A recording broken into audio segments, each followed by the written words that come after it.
ไหวแล้วก็มีคนก็มาไหวที่อยู่คนมาได้งานไหวคนไปตลาดแทนที่จะได้ไปของก็ไปย่างไหวไปมันก็มีคนมาซื้อ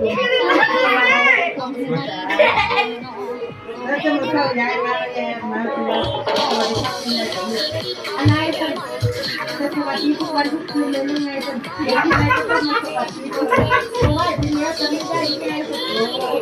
จะเจ็บแล้วจะตุ้มเลยแล้ว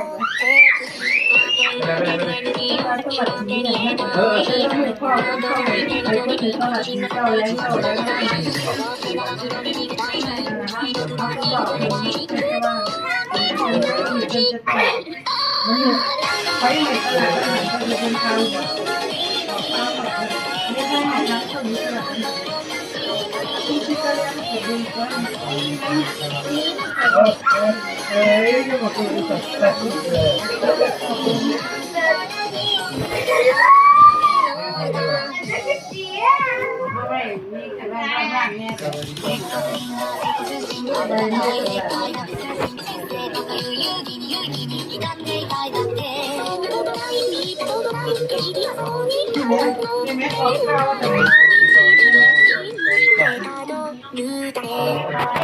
ที่จะพูดก็ไปที่เวก็ไปคนบ้านหันดูหนึ่งต้องเบิดแม่สุดแม่ที่แม่ที่เมื่อเจ้าเบิดเมื่อเดี๋ยวนี้ก็เรียกที่ไปเนี่ยก็เนี่ยก็ไม่ติดที่นั่นเราก็หมดที่เสี่ยง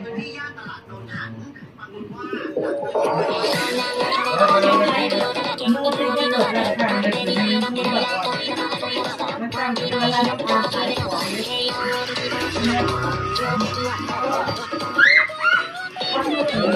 ค่ะ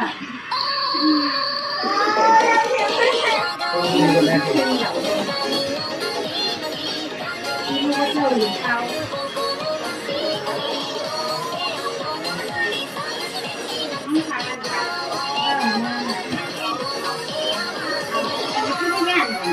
เขาลูกไก่เขาให้ที่เรา